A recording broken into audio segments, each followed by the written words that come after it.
ये था कि जो नौकरी थी उसमें हमको एक जो शांति होती है, पीस थी, वो नहीं थी। तो फिर बीच में फिर कोरोना आ गया। कोरोना के अंदर जैसे ही फिर सबकी लाइफ थमी तो फिर लगा यार हम कहाँ दौड़ रहे हैं, कभी पूरे सुबह जाते हैं फिर उसके बाद शाम को आते हैं। तो मुझे ये वाली लाइफ पसंद नहीं आई। अपना खुद का बिजनेस करना है, मेहनत करनी है, अपने लिए करनी है, दूसरे के लिए नहीं करनी है। पहले साल हुआ नुकसान, दूसरे साल मैं उस लेवल अप लाया, उसके बाद फिर प्रॉफिट हो रहा है। ऐसा कोई नहीं है कि आप सोचो कि यार पहले साल ही मैं करोड़पति बन जाऊं, क्योंकि ऐसे करोड़पति बनते नहीं है। करोड़पति बनने के लिए बहुत साल लगते हैं, बहुत टाइम लगता है, बहुत पैसा लगता है, बहुत मेहनत लगती है, बहुत हिम्मत लगती है, तब जाके पैसा बनता है। तो दोस्तों अक्सर लोग बिजनेस में फेल हो जाया करते हैं, कहते हैं कि बिजनेस ही बेकार है, जबकि कोई बिजनेस बेकार नहीं होता, बिजनेस करने वाला बेकार होता है। दोस्तों आज की इस कमाल की वीडियो में मैं आपको 35 साल के एक ऐसे युवा से मिलाने जा रहा हूं जिसने 3 साल पहले इसी बिजनेस से नुकसान उठाया और आज इस बिजनेस से वो साल का 10 से 12 लाख रुपए शुद्ध मुनाफा कमा रहा है। तो चलिए जानते हैं इस बिजनेस मॉडल के बारे में, मिलवाते हैं आपको सीधे उस किसान भाई से। सर नमस्कार। नमस्ते। कैसे हो सर? बस बढ़िया सर, आप बताइए। थोड़ा सा परिचय दीजिए सर हमारे दर्शकों को, हम लोग कहाँ पे खड़े हैं और क्या लोकेशन है फार्म की। मेरा नाम भव्य भटनागर है और जो मेरा गांव है उसका नाम है सीहा और डिस्ट्रिक्ट है पलवल। तो थोड़ा सा अपना बैकग्राउंड बताइए, एजुकेशन बैकग्राउंड। मैंने MBA करा है फॉरेन ट्रेड में देवी अहिल्या विश्वविद्यालय से, इंदौर से। और उसके बाद मैंने प्राइवेट बैंक में नौकरी करी है, प्राइवेट नौकरी भी करी है। तो आखिरी में जो नौकरी थी वो प्राइवेट एक अच्छा बैंक था, उसमें मैं मैनेजर था। अच्छी खासी जॉब चल रही थी, कैसे फिर यहाँ पे मछली पालन में, फार्मिंग के अंदर आपका आना हुआ? ये था कि जो नौकरी थी उसमें हमको एक जो शांति होती है, पीस थी, वो नहीं थी। तो फिर बीच में फिर कोरोना आ गया। कोरोना के अंदर जैसे ही फिर सबकी लाइफ थमी तो फिर लगा यार हम कहाँ दौड़ रहे हैं, कभी पूरे सुबह जाते हैं फिर उसके बाद शाम को आते हैं। तो मुझे ये वाली लाइफ पसंद नहीं आई। मेरे को तो शांति वाली लाइफ जीनी है। तो फिर मैंने कहा नहीं, मुझे अपना खुद का बिजनेस करना है, मेहनत करनी है, अपने लिए करनी है, दूसरे के लिए नहीं करनी है। कितने साल से आप फिश फार्मिंग कर रहे हैं? मेरे को 3 साल हो गए हैं। और शुरुआत आपने जो करी थी वो कितने एरिया से करी थी? शुरुआत मैंने 2 एकड़ से करी थी। जमीन मैंने पूरी 4 एकड़ खरीद के करी थी, लेकिन मैंने तालाब पहले 2 एकड़ में बनाया। फिर मैंने देखा कि यार 2 एकड़ से थोड़ा टेस्टिंग करते हैं, फिर मैंने 3 करा।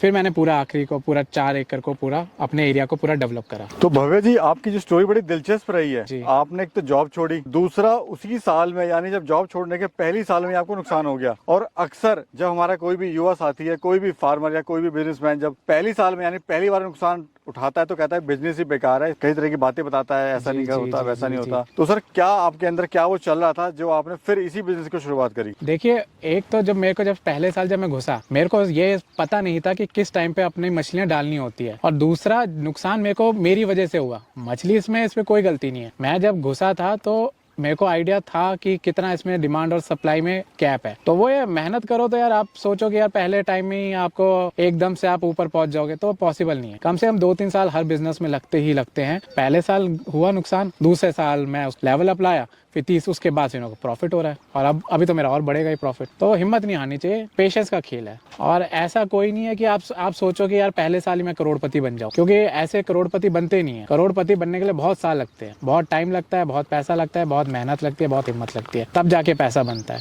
अब फिर जान लेते हैं नुकसान आपको क्यों हुआ, क्या लापरवाही हुई या फिर मार्केटिंग नहीं मिली आपको, क्या दिक्कत आई? नुकसान ये हुआ कि जो बच्चा डालना था वो मुझे मार्च में डालना था। मैंने जमीन जरूर पहले खरीद ली थी, लेकिन जो डेवलपमेंट के जो 6 महीने मैंने पूरी अपनी जमीन में फेंसिंग करी है, पूरे तालाब बनाए हैं, पूरा पानी डलवाया है। तो मेरे को यही नहीं पता था कि जब पहली बार तालाब में जब पानी डलता है तो कम से कम 3 महीने लग जाते हैं, क्योंकि जमीन पानी सोख लेती है पूरा का पूरा। तो वो गलत हो गया कि मेरे को जो मार्च में अपना शुरू करना था वो मैंने मई में जाके शुरू करा, मई में बच्चा डाला। तो उस वजह से मार्च अप्रैल मई जो 3 महीने मेरे उधर गए। और फिर सर्दियां आ गई, सर्दियों में आपका बच्चा मर जाता है। हाँ, मेरे नॉर्थ इंडिया में, साउथ में तो पूरा चलता है, नॉर्थ इंडिया में बच्चा नहीं टिक पाता, एक टेम्परेचर चाहिए होता है फंगास के लिए। तो वो मेरी गलती थी। तो उस चक्कर में मुझे अपना छोटा माल भी बेचना पड़ा। तो लेकिन आपने उसी गलती से सबक सीखा जी, और आज आप 4 की जगह इसको 8 एकड़ में कर रहे हैं। हाँ जी, वो मैंने गलती से देखा।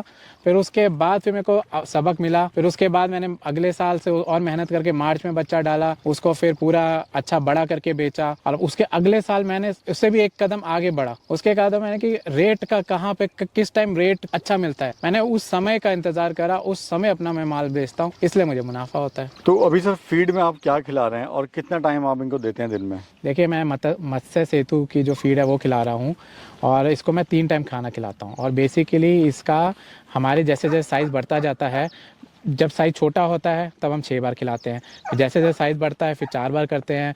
अभी मैं 3 बार खिला रहा हूँ। फिर उसके बाद आखिरी में जब 600-700 ग्राम का होगा तब 2 बार में आके फिर 1 बार हो जाएगा। और सर कैसा रिस्पॉन्स आ रहा है, FCR जो आता है इस फीड का कैसा आ रहा है? अच्छा FCR आ रहा है, तभी मैं नॉन स्टॉप खिला रहा हूँ। इसका FCR बढ़िया है, 1.4 के करीब इसका FCR है। और मैं इंटीग्रेटेड करता हूँ। मेरा इसमें जैसे मैं फंगास करता हूँ तो इसमें मैंने राहू भी डाली हुई है, तो राहू अपने आप मेरा माल रेडी हो जाता है, तो 1 टन तो आराम से निकल जाता है। अभी जो हम सिर्फ पीछे पॉन्ड देख रहे हैं पूरा 1 एकड़ का पॉन्ड है ये। अभी मुझे बताइए मोटा मोटा कितना इसको खर्चा आता है बनाने में, कॉस्ट कहाँ कहाँ खर्च होती है और कितना आप इससे मुनाफा ले लेते हैं? देखिए, जो 1 एकड़ का आप तालाब बनाते हैं तो ट्रैक्टर से आपको 80,000 से 1 लाख के बीच का खर्चा है। और ये जो मेरा ये फंगास का तालाब है, फंगास का तालाब आपका 5 फुट का होता है। अगर ये मेरा IMC का तालाब होता तो ये कम से कम 7-8 फुट का होता। तो इसमें लागत 80,000 से 1 लाख के बीच में आती है। किस चीज में से लागत आई है इसमें? देखो यार, सबसे पहले तो आपके ट्रैक्टर से जो खुदाते हैं उसकी लागत आती है। उसने कितना लिया? उसने हमारा लिया 80,000 उस टाइम, ठीक है, 3 साल पहले।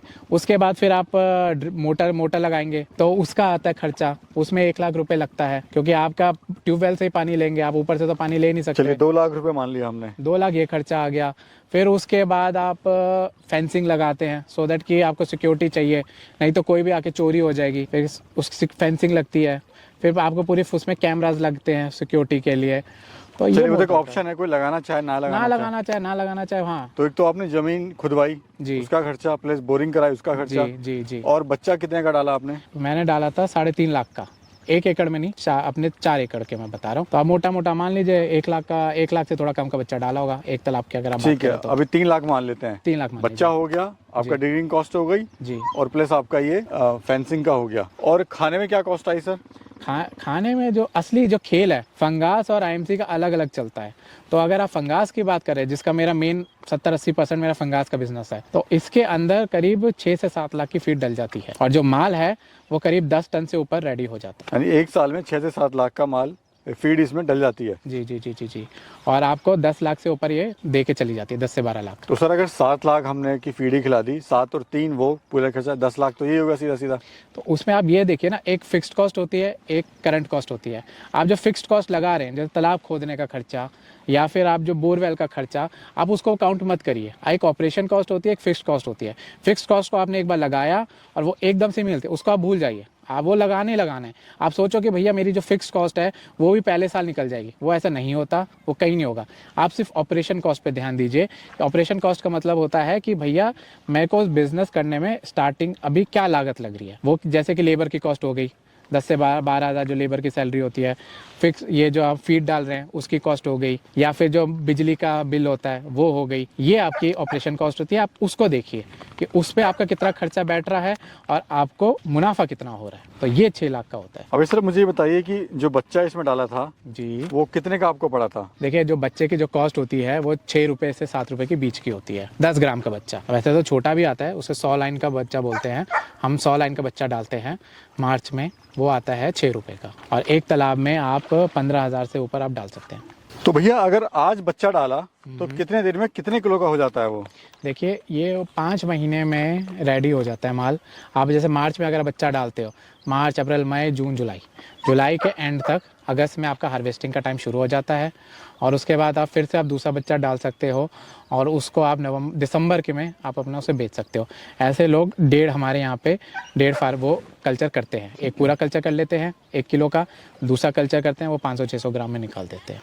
सर एक तो कॉस्ट जो होती है वो 2 तरह की आती है इसमें जी। एक तो फिक्स कॉस्ट आ गई जी, जो आपकी 1 टाइम लगनी है जी, और एक होती है रनिंग कॉस्ट जी। तो रनिंग कॉस्ट में पर एकड़ में कितनी किस चीज़ में आप खर्च करते हैं? देखिए, रनिंग कॉस्ट में आपका सबसे पहले तो होता है फीड का खर्चा।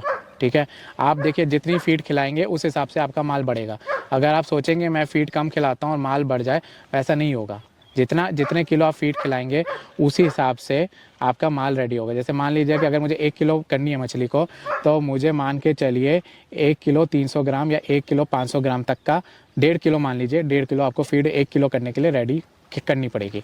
अगर मुझे इस तालाब से 10 टन माल निकालना है तो मान के चलिए मुझे 15 टन खाना खिलाना ही पड़ेगा। अगर आप 15 टन खाना नहीं खिलाएंगे तो आपका 10 टन माल रेडी नहीं होगा। आप सोचेंगे कि उससे माल रेडी हो जाए, वो नहीं होगा। 10 टन निकालना है तो 15 टन आपको फीड खिलानी पड़ेगी, मोटा हिसाब है। तो अभी सर फीड में आप क्या खिला रहे हैं और कितना टाइम आप इनको देते हैं दिन में? देखिए, मैं मत्स्य सेतु की जो फीड है वो खिला रहा हूँ और इसको मैं 3 टाइम खाना खिलाता हूँ। और बेसिकली इसका हमारे जैसे साइज़ बढ़ता जाता है, जब साइज़ छोटा होता है तब हम 6 बार खिलाते हैं, फिर जैसे जैसे साइज़ बढ़ता है फिर 4 बार करते हैं, अभी मैं 3 बार खिला रहा हूँ। फिर उसके बाद आखिरी में जब 600-700 ग्राम का होगा तब 2 बार में आके फिर 1 बार हो जाएगा। और सर कैसा रिस्पॉन्स आ रहा है, FCR जो आता है इस फीड का कैसा आ रहा है? अच्छा FCR आ रहा है, तभी मैं नॉन स्टॉप खिला रहा हूँ। इसका FCR बढ़िया है, 1.4 के करीब इसका FCR है। और मैं इंटीग्रेटेड करता हूँ, मेरा इसमें जैसे मैं फंगास करता हूँ तो इसमें मैंने राहू भी डाली हुई है, तो राहू अपने आप मेरा माल रेडी हो जाता है, तो 1 टन तो आराम से निकल जाता है। हम देख रहे हैं सर इस कट्टे पे सीबा लिखा हुआ है जी, इसका क्या मतलब है सर? जो सीबा जो है ये सरकारी एक इंस्टीट्यूट है, इन्होंने मत्स्य से सेतु के साथ लिंकअप करा था और दोनों ने मिलकर एक फार्मूला बनाया था। जो फार्मूला है उससे इन लोगों ने अपनी फीड रेडी करी है। सर जो हम जमीन देख रहे हैं ये आपकी खुद की है अपनी या लीज पे आपने ली हुई है? नहीं, ये मैंने बाई करी थी, ये मैंने ज़मीन बाई करी थी, उसके बाद ही मैंने बिजनेस शुरू करा। सर 1 एकड़ से कितनी मछली निकलती है, कितने किलो मछली निकलती है? अगर आप फंगास करेंगे तो आपका 10 टन माल आराम से रेडी हो जाएगा, इसमें कोई बुराई नहीं है। और अगर आप IMC करते हैं तो आपका 4 टन के करीब रेडी हो जाएगा। तो अभी 8 एकड़ है आपका जी, तो उससे कितना प्रोडक्शन आ रहा है? देखिए 8 एकड़ में आप देखिए तो अभी मेरा 4 एकड़ फुल ऑन रेडी है, और जो उस तरफ देखेंगे वो 4 एकड़ का मैंने एक ही तालाब बनाया IMC का, उसमें मेरा 12 टन का मेरा है एस्टिमेट, जो अगले साल रेडी होगा, मैंने इसी साल करा है। तो अभी मेरा 40 टन माल फंगास का रेडी रहता है, और जब वो रेडी हो जाएगा तो मैं 50 से ऊपर चला जाऊंगा साल और सर अभी औसत एवरेज क्या मिल रहा है पर किलो रेट जो है? मैं निकाल रहा हूँ 135, 135 में मैंने तो 145 तक निकाला है, इस टाइम 135 है फंगास का। तो सर अभी ऑल ओवर प्रॉफिट की बात करें तो कितना प्रॉफिट आप ले रहे हैं?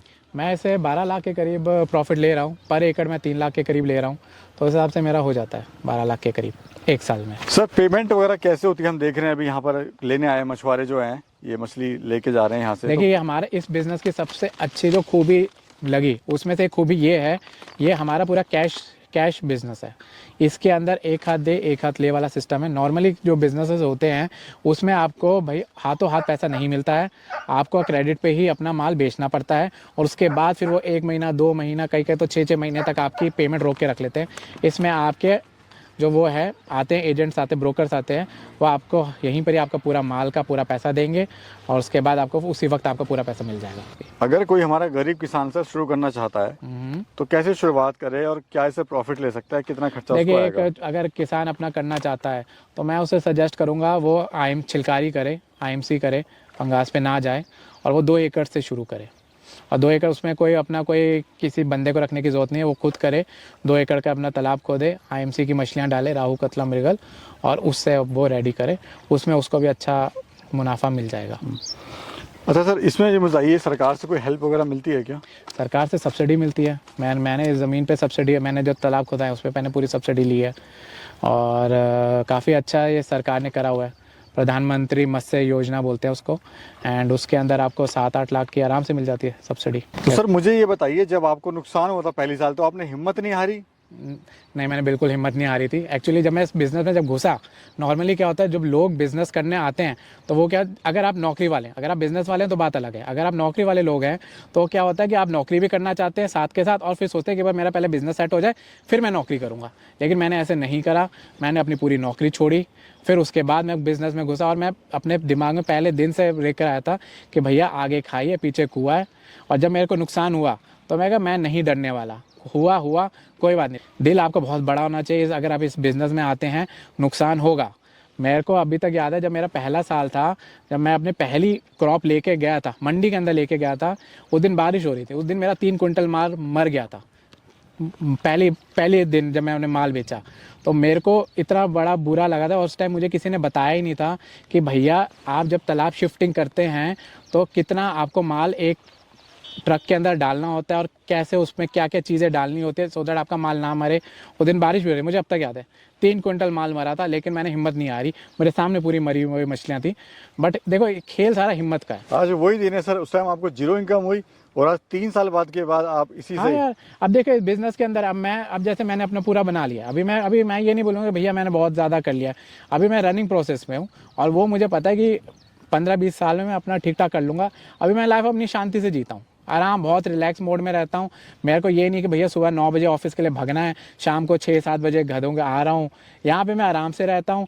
कई 11 बजे भी आना ठीक है, नहीं आता तो नहीं आता, कैमरेज में मैं देखता रहता हूँ। पर ये है आपको ध्यान रखना पड़ता है। आप सोचो कि यार मैं अपनी साइट किसी और पे छोड़ दूं और मैं हफ्ते में एक बार आऊँ, तो वैसे बिजनेस नहीं सक्सेसफुल होता है। आपको कमांड आपको ही अपने हाथ में रखनी होती है और आपको अपने लेबर को बताना होता है कि कैसे काम चल रहा है और उस पर आपको पूरा ध्यान रखना होता है। बस छोटी सी बात है। बहुत बहुत शुक्रिया सर, आपने बहुत अच्छी इन्फॉर्मेशन दी हमारे किसान भाइयों के लिए। शुक्रिया सर। आपका भी शुक्रिया।